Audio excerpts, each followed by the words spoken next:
Et en fait, ce que je pense au sujet de la Turquie, en fait, la Turquie, pour le moment, a une très grande responsabilité. Pourquoi? C'est parce que la Turquie vient d'un empire qui s'appelle Empire ottoman. L'Empire ottoman a beaucoup travaillé pour la propagation de l'islam dans le monde. Et les Turcs, c'est les petits-fils de l'Empire ottoman. Pour dire que les Turcs, pour le moment, ils ont le devoir de continuer le travail que les ancêtres ont commencé dans la propagation de l'islam et dans le renforcement de l'islam comme fait le prophète Mohammed sallallahu alayhi wa sallam. Et pour le moment, comme nous voyons, l'islam est très persécuté dans le monde, surtout par les Occidentaux. Et la Turquie est le seul pays, pour dire vrai, qui défend l'islam publiquement. Et à part la Turquie, il n'y a pas d'autres pays qui défendent publiquement l'islam. Et l'islam pratique dans beaucoup d'autres pays, c'est vrai, mais le seul président qui défend publiquement l'islam, c'est le président Erdogan.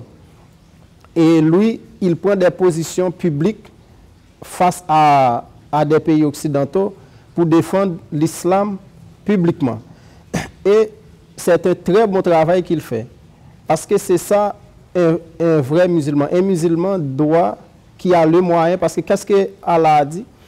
Il dit, si il y a une mauvaise chose qui pratique dans notre environnement ou dans le monde, si on n'arrive pas à combattre cette chose-là avec nos forces, il faut combattre cette chose-là avec nos paroles. Si on n'arrive pas à combattre cette chose-là avec nos paroles, il faut combattre cette chose-là, il faut détester cette chose-là.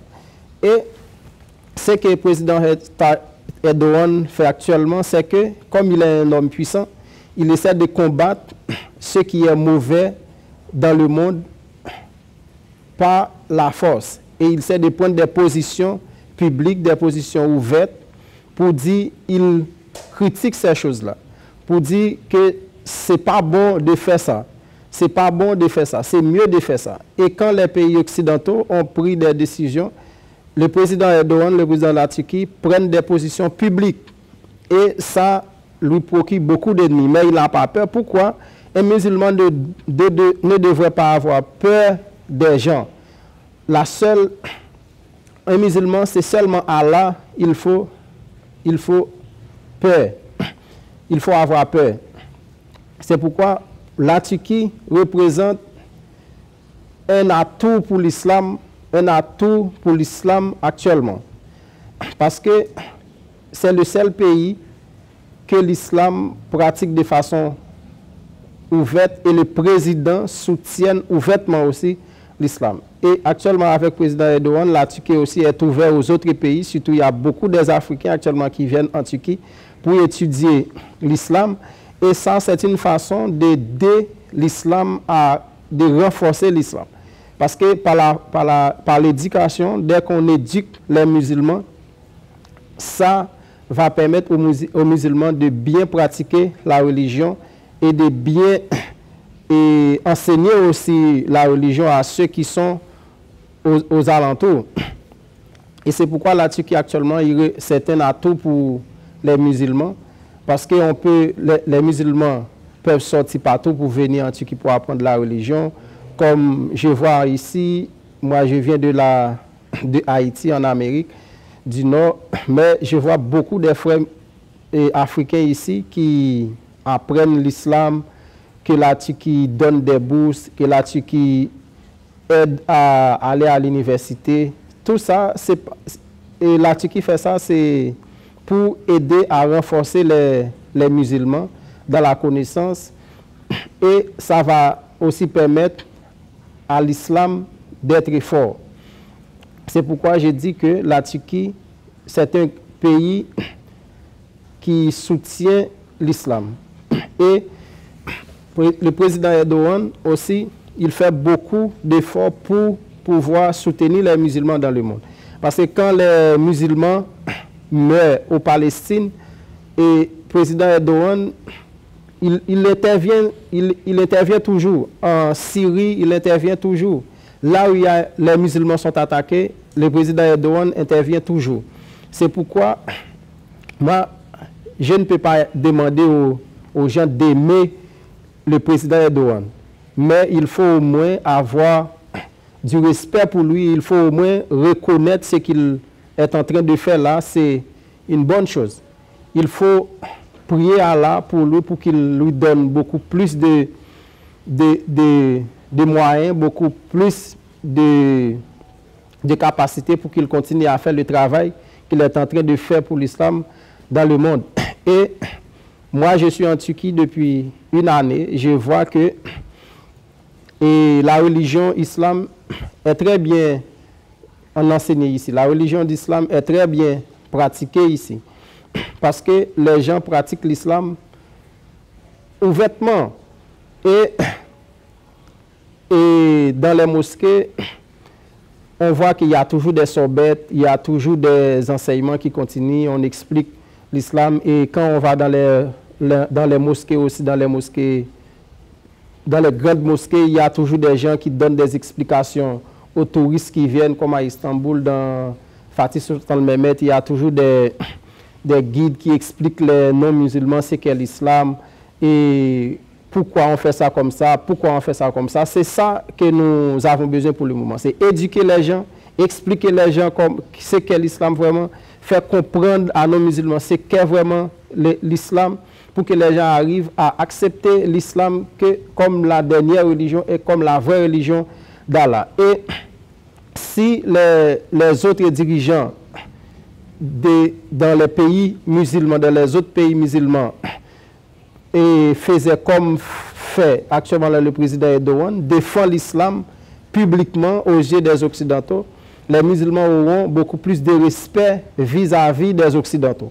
Parce que si on a le moyen de faire, il faut le faire. Il ne faut pas cacher pour dire les choses. Il faut dire les choses ouvertement. Parce que eux, quand ils font des choses mauvaises, ils font ça ouvertement. Nous aussi, si on pratique des bonnes choses, il faut aussi qu'on fasse ça ouvertement. C'est ce qu'il faut faire. Et il faut aussi donner de bons exemples. Il faut aussi prendre le président Erdogan comme exemple parce que lui, il n'a pas peur des Occidentaux pour dire la vérité.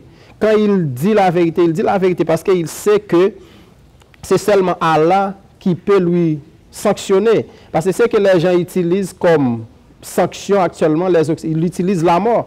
Quand quelqu'un veut défendre l'islam, il tue la personne. La mort, ce n'est pas une sanction pour un musulman. Parce qu'un musulman sait qu'il va retourner vers son créateur. C'est pourquoi si on tue un musulman, ce n'est pas une sanction pour lui. C'est pourquoi il ne faut pas avoir peur de défendre l'islam. Il faut dire la vérité, il faut défendre ce qui est juste, comme le président Erdogan fait actuellement en Turquie. Parce qu'il sort, il part en Afrique, il part en Syrie, il prit des positions publiques face aux grandes puissances pour dire que voilà ce qu'il faut faire, voilà ce qu'il ne faut pas faire, il faut faire les choses avec justice. Et lui, tout ça, il inspire tout ça, c'est dans l'islam. Il inspire tout ça, c'est dans la vie du prophète Muhammad sallallahu alayhi wa sallam. Parce que le prophète Muhammad sallallahu alayhi wa sallam n'était pas seulement un prophète, mais il était aussi un homme d'État, un père de famille qui dirigeait un pays, qui dirigeait une nation. C'était un homme politique et un musulman. Et c'est pourquoi Allah a dit, nous avons dans le prophète Muhammad sallallahu alayhi wa sallam un bon exemple à suivre. Quand il dit un bon exemple à suivre, c'est qu'il soit dans la question politique, nous avons des exemples en prophète Muhammad sallallahu alayhi wa sallam. Qu'il soit comme un père de famille, nous trouvons des exemples dans la vie du prophète Muhammad sallallahu alayhi wa sallam. Qu'il soit un homme religieux, nous trouvons des exemples dans la vie du prophète Muhammad sallallahu alayhi wa sallam. Et qu'il soit un bon voisin, nous trouvons des exemples dans le prophète Muhammad sallallahu alayhi wa sallam. Le président Erdogan, il explique tout ça dans la vie du prophète Muhammad sallallahu alayhi wa sallam. Parce que c'est comme ça le prophète Muhammad sallallahu alayhi wa sallam vivait dans son temps. Et c'est pourquoi aussi le président Erdogan ouvre la Turquie aux étrangers pour que les Africains puissent venir étudier ici, pour que les Occidentaux aussi ils peuvent venir étudier ici. Ça, c'était comme ça le prophète Muhammad sallallahu alayhi wa sallam faisait dans son temps. Parce que lui, malgré à Médine, il a signé un pacte qui s'appelle la Constitution de Médine avec les Juifs. C'est pour dire qu'il acceptait tout le monde. Dès qu'on ne nuit pas à l'islam, on vit ensemble. C'est quand on commence à nuire à l'islam, c'est là on a un problème avec cette personne. Et c'est pourquoi le président Erdogan, lui, il fait la même chose que faisait le prophète Mohammed sallallahu alayhi wa sallam. Il ouvre le pays à tout le monde. Il essaie de voir comment aider les musulmans à être forts, comment ouvrir le pays pour que les musulmans puissent venir étudier ici, pour qu'ils soient plus forts. Et pour nous, c'est un exemple. N'importe musulman, ce n'est pas important d'aimer le président. Si on ne veut pas l'aimer, ce n'est pas important. On ne peut pas demander à une personne d'aimer quelqu'un. Mais au moins, il faut lui donner le respect qu'il mérite et reconnaître qu'il fasse de bonnes choses et accepter qu'il fasse de bonnes choses et accepter qu'il est l'un des leaders qui défend publiquement et qui défend mieux pour le moment l'islam.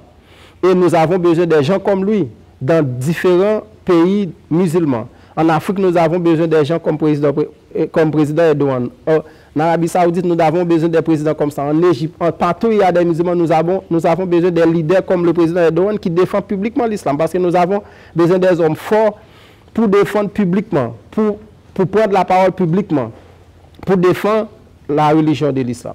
Et c'est pourquoi pour moi, ça c'est ma position, je l'aime bien. Pour moi, c'est un exemple pour moi. Il m'inspire bien. Et j'aimerais que partout dans le monde, il y aura des gens comme lui qui défendent ce qui est juste, qui défendent ce qui est équitable. Pour moi, je recommande à tous les musulmans, à tout le monde aussi, de lui respecter, au moins de reconnaître ce qu'il fait et de faire droit pour lui, pour que Allah lui facilite le travail, parce que c'est un travail très dur, c'est très dangereux. À cause de ça, il a beaucoup d'ennemis. Et c'est pourquoi il faut qu'on lui aide. Et comment on va pouvoir lui aider? C'est en faisant des doigts pour lui, pour qu'on demande à Allah pour qu'il le protège et pour qu'il lui donne beaucoup plus de sagesse, pour qu'il continue à faire ce travail. Et comme ça, Inch'Allah, les musulmans vont être respectés, parce que quand il y a quelqu'un qui défend les musulmans publiquement, qui prennent des positions, et les gens qui détestent l'islam, qui détestent les musulmans, vont devoir respecter les musulmans, et comme ça, l'islam va pouvoir prêcher ouvertement et avec facilité, Inch'Allah.